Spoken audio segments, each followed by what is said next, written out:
Bonjour à toutes et à tous, bienvenue dans cette nouvelle vidéo. Aujourd'hui je fais une vidéo sur la lettre de motivation. Donc je vous explique dans cette vidéo tout ce que votre lettre de motivation doit contenir pour le dossier pour entrer à l'école d'auxiliaire de puériculture. Donc j'ai fait énormément de vidéos à ce sujet, d'ailleurs sur tous les documents, mais chaque année j'essaye d'apporter encore plus de précision pour que vous puissiez avoir plusieurs angles d'attaque pour rédiger la vôtre. Donc je vous rappelle que la lettre de motivation pour le dossier doit être écrite de façon manuscrite, donc à la main. Et elle doit être donc unique pour chaque école, parce que vu que dans l'entête vous allez mettre votre adresse mais en face l'adresse de l'école, il faudra à chaque fois l'écrire à la main. Donc même si vous postulez dans 3, 4, 5 écoles, il faudra à chaque fois écrire de nouveau de façon manuscrite. Parce que j'ai chaque année des questions, est-ce qu'on peut la photocopier, etc. Ben, bien sûr que non, c'est un dossier quand même qui va être noté et vous savez très bien qu'il y a énormément de concurrence pour rentrer à l'école d'auxiliaire de puériculture, donc vous ne pouvez pas faire des erreurs comme ça. Je regarde juste, oui, la vidéo si ça enregistre, parce que la vidéo précédente j'avais eu un petit problème. Alors, je vous ai fait une petite structure, donc je vais la lire et la commenter au fur et à mesure. Donc, structurez votre lettre. Donc, commencez par une introduction accrocheuse en expliquant pourquoi vous voulez devenir auxiliaire de puériculture. Ensuite, détaillez votre parcours académique et professionnel en mettant en avant les expériences et les compétences pertinentes. Si vous êtes en reconversion professionnelle et que vous n'avez pas d'expérience avec les enfants, vous allez quand même essayer de faire des liens avec le métier d'auxiliaire de puériculture. Par exemple, si vous êtes secrétaire médical, vous ne faites pas exactement un métier qui correspond à la petite enfance, mais on peut faire quand même pas mal de liens parce que vous avez peut-être des fois des patients qui sont enfants, vous avez l'accueil, vous avez rassuré les parents si vous travaillez par exemple pour un dentiste et qu'ils sont complètement paniqués, etc., pour une intervention. Donc il y a quand même des liens que vous pouvez faire. Donc par exemple en reconversion pro, il y a toujours des liens à faire. Même si vous êtes vendeuse, ben, vous pouvez faire des liens avec le fait d'être dans la communication, essayer de comprendre ce qu'a besoin l'autre et l'accompagner dans la recherche d'un vêtement, ben, comprendre et accompagner l'enfant dans ce qu'il a besoin. Vous pouvez quand même toujours faire des liens, même si vous pensez ne pas pouvoir en faire. Moi je trouve que oui, on peut faire des liens un peu avec tous les métiers si on se creuse un petit peu la tête. Ensuite, montrez votre intérêt, faites comprendre donc aux membres du jury que vous connaissez bien le métier d'auxiliaire de puériculture, parlez des raisons qui vous motivent à exercer cette profession et démontrez votre passion pour le travail avec les enfants. Dire je ne suis passionné, ça ne suffit pas, et surtout c'est un petit peu difficile de dire qu'on est passionné de quelque chose quand on n'a pas exercé. Donc vous ne dites pas je suis passionné, mais plutôt vous démontrez votre intérêt pour le travail avec les enfants avec des exemples précis. Mettez en avant vos compétences, donc décrivez vos compétences clés. Donc, alors, je l'ai dit dans le CV, donc je le répète ici, les compétences, il y a compétences techniques, donc par exemple savoir changer un enfant ou savoir désinfecter un lieu, voilà. Compétences relationnelles par exemple, donc savoir travailler en équipe ou avoir des capacités de communication ou bien le respect de la hiérarchie. Et ensuite, il y a les qualités humaines qui sont la patience, la tolérance, la bienveillance, etc. Donc ne confondez pas les trois. N'écrivez pas compétences et vous citez des qualités humaines, ou ne dites pas qualité et vous citez des compétences relationnelles. Faites très attention à ça. Soyez toujours ultra précise. Ensuite, reliez aux exigences spécifiques du métier d'auxiliaire de puériculture, donc toutes vos compétences, qualités, etc.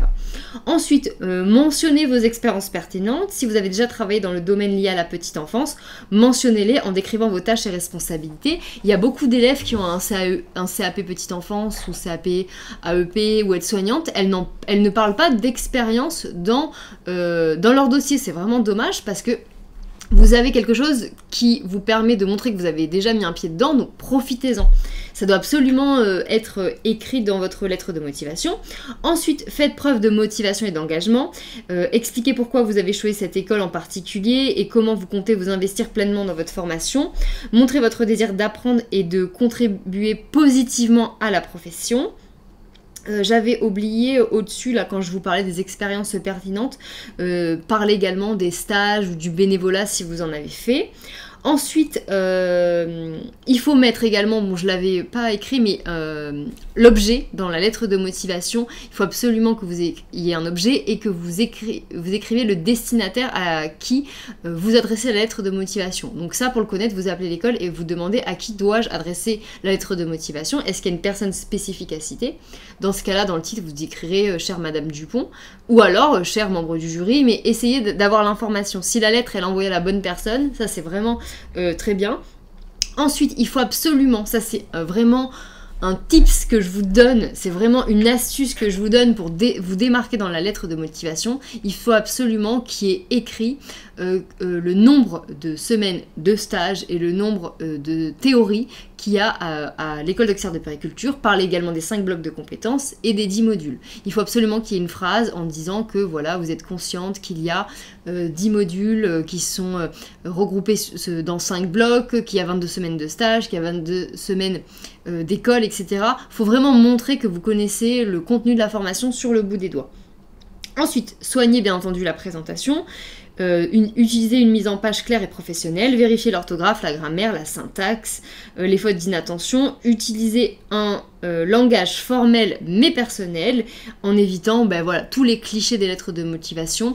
Ce que je remarque souvent avec des élèves qui m'envoient leurs dossiers qui sont pas dans la prépa et qui veulent me montrer leur dossier, mais bon, comme je le dis toujours, on ne peut pas corriger les élèves qui sont pas dans la prépa parce qu'on a suffisamment de travail avec les élèves qui sont dans nos programmes, mais souvent c'est vrai que les lettres de motivation, elles sont complètement insipides et elles pourraient correspondre à n'importe qui. On dirait vraiment les lettres de motivation que vous téléchargez sur internet qui sont préfabriquées et que vous envoyez en école, c'est vraiment froid, c'est toujours les mêmes choses, il n'y a pas de chaleur, il n'y a pas de personnalité, il n'y a pas de plus-value, il n'y a rien de plus en fait. Donc comment vous voulez vous démarquer si vous dites toute la même chose dans les lettres de motivation? Il faut vraiment que la lettre de motivation, elle soit spécifique à vous. En gros, il faudrait qu'on puisse avoir tous les documents comme un mémo retourné, et quand on les retourne, on voit à qui correspond la lettre de motivation en fonction de la rédaction, en fonction du CV. Elle doit correspondre aux 2 autres documents. Il faut vraiment que le CV, la lettre de motivation et votre rédaction soit quelque chose qui ait une cohésion ensemble. Si vous faites quelque chose de froid parce que vous vous dites que vous allez peut-être duper le jury ou avoir un avantage parce que vous avez trouvé des lettres de motivation toutes faites sur internet, sachez que les membres du jury, ils lisent des lettres de motivation des milliers par an. On sait reconnaître des lettres de motivation faites par soi-même ou des lettres de motivation qui sont prises sur n'importe quel forum sur internet. Donc faites attention à ça parce que ça passera pas. Ensuite, terminer par une conclusion percutante. Donc récapituler brièvement vos motivations et remercier les membres du jury pour l'attention portée à votre candidature. Voilà. Et n'oubliez pas, je l'ai écrit encore une fois, mais de personnaliser votre lettre de motivation. Donc voilà mes astuces pour la lettre de motivation. Je sais que c'est un exercice qui n'est pas facile parce que ça doit tenir seulement sur une page, donc c'est à peu près 20 lignes, 15-20 lignes, plutôt 20. Écrivez de façon claire, utilisez un guidane, c'est les traits qu'on met sous les feuilles pour écrire droit. Signez votre lettre de motivation. C'est vraiment très important de prendre soin sur ce document. Je pense que d'un côté ça peut être le plus dur pour donner un document unique, parce que c'est vrai que le CV c'est plus unique, la rédaction c'est unique, mais la lettre de motivation c'est beaucoup plus dur de se démarquer de la lettre de motivation. On croit que c'est un exercice simple, mais je trouve que c'est un travail qui n'est pas facile de se démarquer avec un document aussi formel. Donc si vous avez besoin d'aide pour votre dossier, pour votre oral, on a une prépa en ligne. Donc cette prépa, c'est une classe qui est en ligne avec des vidéos et une plateforme où vous allez avoir des cours, des vidéos, des PDF pour construire tout votre dossier. C'est étape par étape. Vous êtes libre d'utiliser donc le contenu quand vous voulez. Vous étudiez vraiment à votre rythme, à distance de chez vous. Ensuite, vous nous envoyez vos documents, on les analyse, on les corrige, on fait énormément de modifications. Vous allez voir, vos documents, ils sont transformés une fois qu'ils sont déjà dans un premier temps, que vous les créez avec la prépa et ensuite qu'ils passent dans la main des experts. Vos documents, ils sont vraiment transformés. C'est un peu comme les avant-après dans le sport, on ne reconnaît pas la personne, mais là, c'est un petit peu pareil avec vos documents.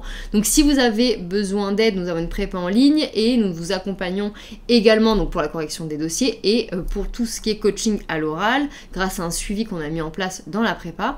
Donc, je vous laisse aller voir sous cette vidéo. Dans la description, il y a un lien où vous pouvez entrer votre mail et vous allez avoir tout le sommaire de la prépa, ou alors vous allez sur mon site, donc futurap.fr, rubrique nos formations, et là il y a toutes les formations qu'on propose, et vous retrouverez également la prépa en ligne qui est, on va dire, notre programme phare.